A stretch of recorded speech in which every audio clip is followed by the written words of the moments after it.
Guys, it's Whitney from the Holiday Homestead. I wanted to give you guys a video about how to use, different terrain in your property for gardening. And so we are out here in the Sierra Nevada foothills. So we have a pretty wide variety of terrain. We have some kind of gentle hills, we have some steeper hills, we have some rock face hills, I guess, and then we have some kind of more gentle areas that are a bit flatter. And so we luckily are on kind of the banks of a creek here, and so we have a lot of tributaries that run through our property, and two of them have created this really gently sloped area that we are actually using to build our third garden on right now. You'll see that in previous videos. But anyway, so I wanted to show you guys kind of how we used other parts of our land for our gardens. When we bought this house and this property, we have 4 acres, and we took a while to kind of find the right spot for the garden. We decided on a pretty gently sloped hillside that got full sun. And so we just did our best to kind of level it out and, do our best to kind of make walkways at least that were more level. And then we just kind of planted along the hill there a little bit.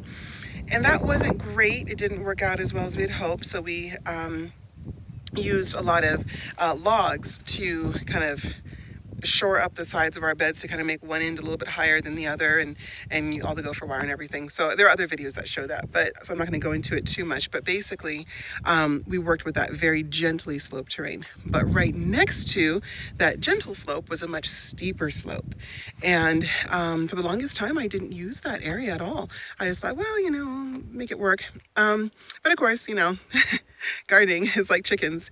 You can't just have one. You have to have a little more, a little more, a little more. So we actually borrowed a friend's tractor to level out the spot for our greenhouse here. And so that was really nice because we needed a good flat spot to set it down. But then we decided, we've got this hillside, we need to make use of it. It's a good portion of our garden, and we could expand into it if we learned how to use it. So I will show you how we decided to use it. So come on in. So this is the kind of flatter area of the garden. And this was the original spot that we had. It was pretty much just went up to the vines right there where the lettuce is.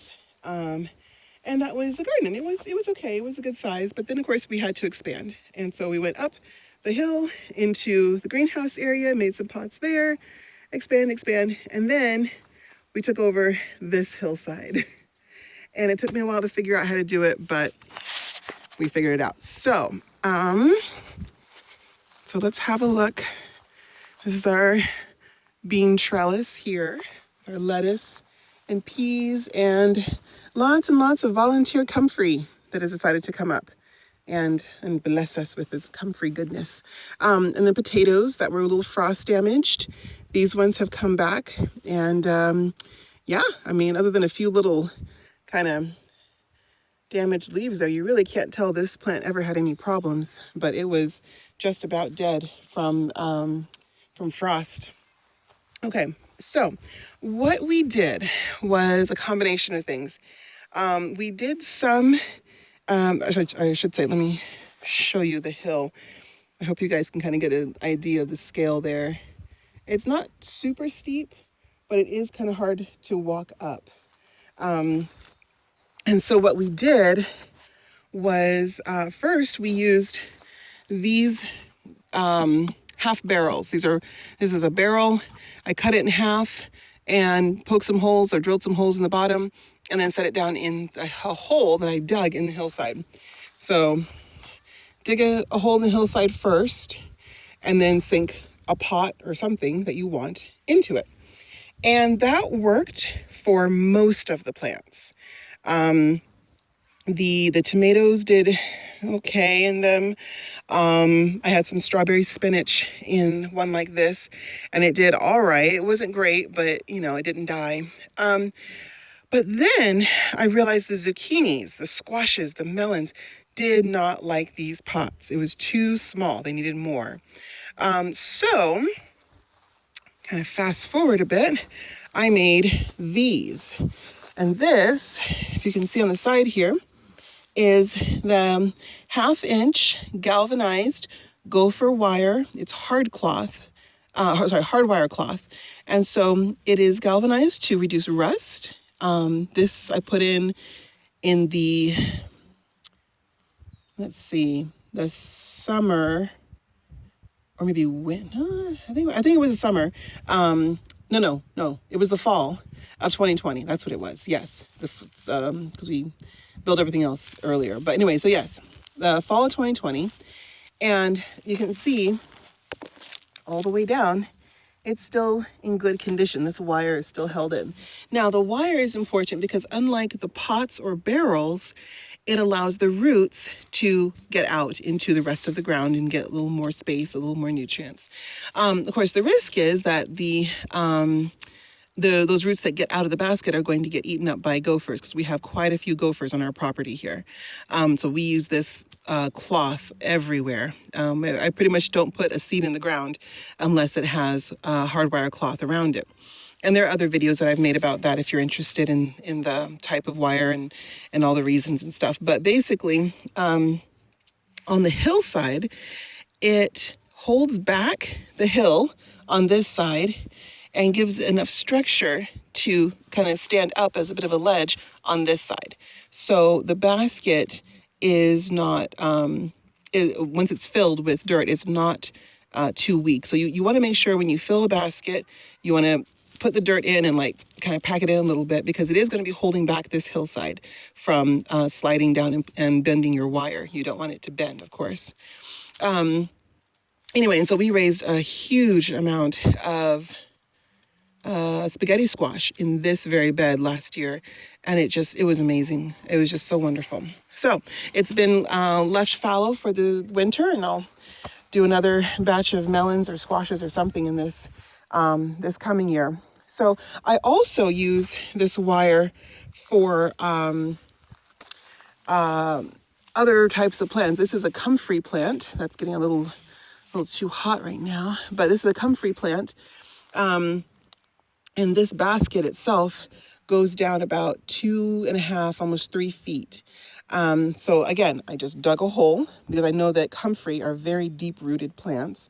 So I dug a hole straight down and set the basket in there, filled it halfway up with dirt, and then put the plant in and then filled in more dirt around it.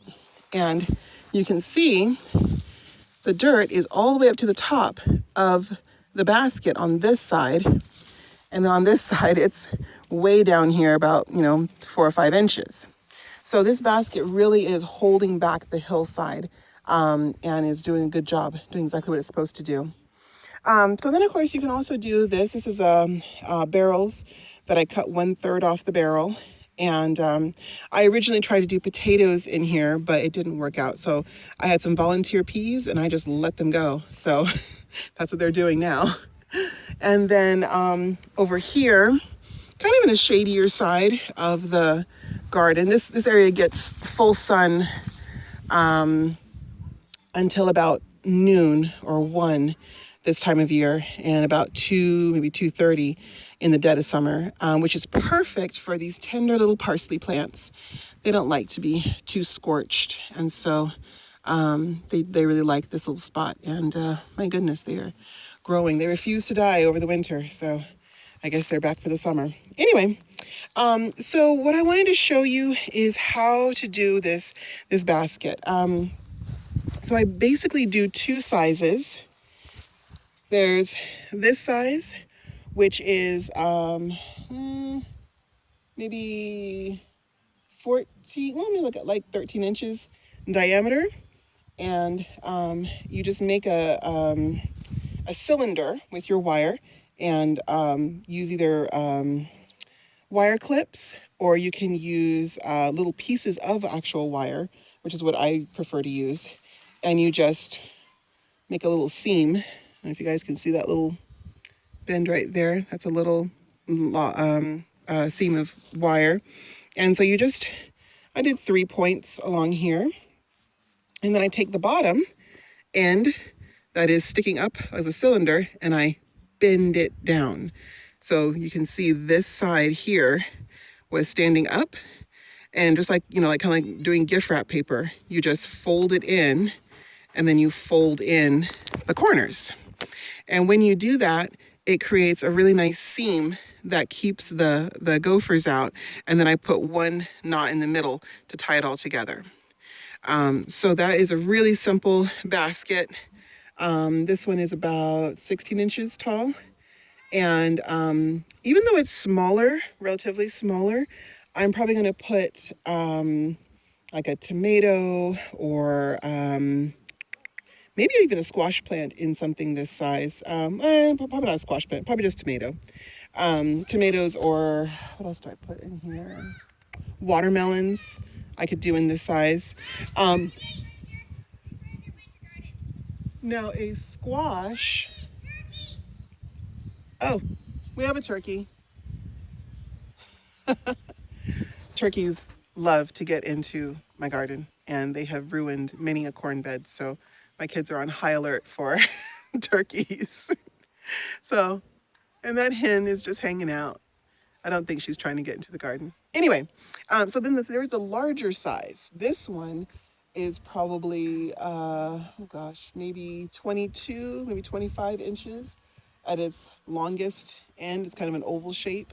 And then it has this seamed bottom to it, if you guys can see that. Yeah, seamed bottom, which is basically exactly what it sounds like. I just take the bottom, pinch it, fold it over on itself, and just close it up tight. And then just use wire to secure that seam all the way down. And these baskets are pretty sturdy, honestly. You know, I'm not too concerned about the size of them, the depth of them, because as I said, the roots are going to find their way out, because the 1/2 inch openings are fantastic for letting medium-sized vegetable plant roots get out. Now, if this was for a tree, I would use something probably 3 times this size, because tree roots are going to have a hard time getting out of this wire when they're really thick.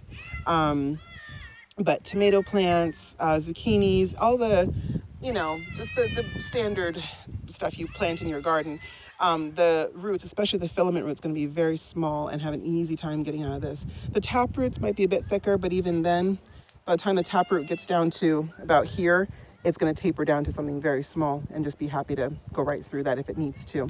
And the best part is, if a gopher does come around and eat every last bit of root sticking out of this basket, there's still plenty of root base left in here to keep the plant alive. It might, you know, look a little wilty or something, but it's not going to just keel over and die like it would if the gopher just noshed down on all of its roots. So I made 4 of these. I made 2, the smaller size, and 2 of the bigger ones.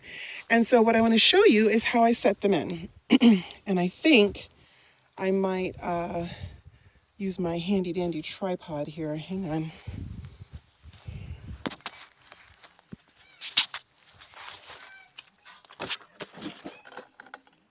Okay, here we go. All right, so one thing I will say, now that I have both hands free, one thing I will say is when you are weeding on your hillside, do not pull the weed. What you want to do is cut the weed, or trim the weed, that's what I call it, trimming weeds. The reason for that is that when you cut a weed, you leave the root base.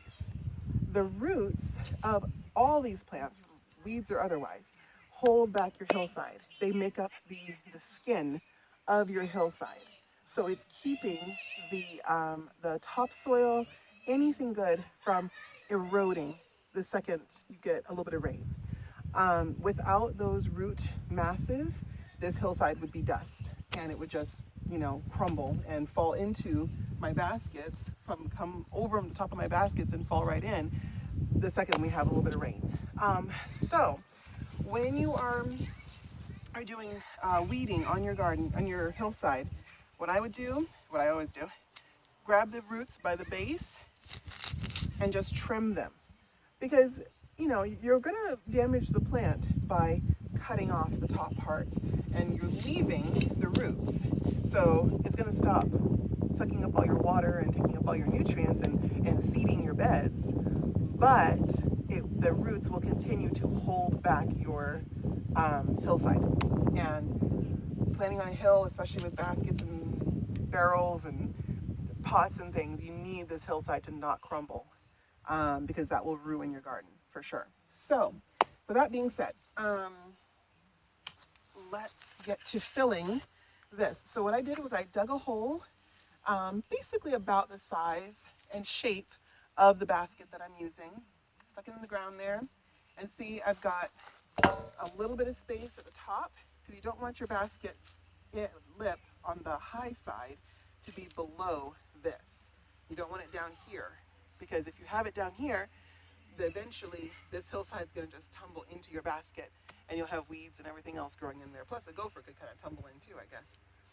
So you want to have the top of your basket or pot or whatever be a couple inches at least above the level of the high side, I guess, of your hillside. So right here, the level is here, my basket is here. All right. So now you're going to fill the basket, and you're going to fill in this front part here, because this is going to hold your basket up. And I like to have kind of steps in between my baskets so that I can get really good, easy access. I also plant a lot of melons and vining plants on my hillsides. A lot of people ask, yeah, like, you know, what should I plant on this hillside where there really isn't, you know, very good soil, or it's kind of rocky? And my answer to that is make a basket, put some good soil in there that you know will grow just about anything, and then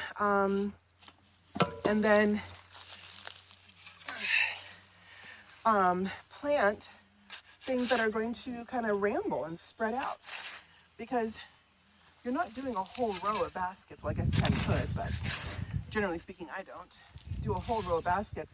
I'm just going to do one or two, because they are a lot of work. And if you're going to do a whole row of baskets, you might as well terrace and make yourself a much larger area.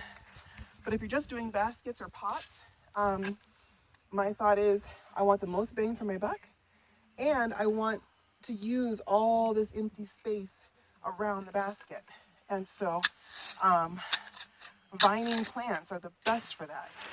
So I do all of my squashes, my melons, trying to think what else.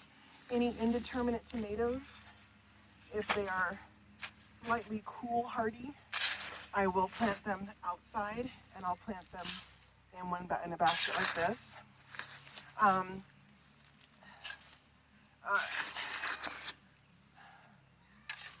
And also zucchinis are great for that, because they spread out so much, and my goodness, they'll outcompete other plants for sunlight because they're so voracious, but they're fun to have in the garden. All right, so basically what I'm doing here, just what I was saying, I've got this bed, or this side of the bed, or the hill, sorry, kind of shored up a little bit, and I'm probably not going to fill it in that much more. I will just let this kind of be the low side, but I'm going to fill up my basket all the way and have this be my growing area. And then my plant will just kind of grow up and spill out and over and around, and use up all this extra space. So yeah, so I hope that helps, guys. It definitely is possible to use a hillside to plant and make some really beautiful garden areas out of places that, you know, otherwise wouldn't be really useful for anything. And definitely using every inch of space you have in the garden area that you designate. It's so important. You know, you want to fence it once. You don't have to keep fencing over and over and over like we do. Anyway, hope that helps you guys. And yeah, happy gardening. Bye.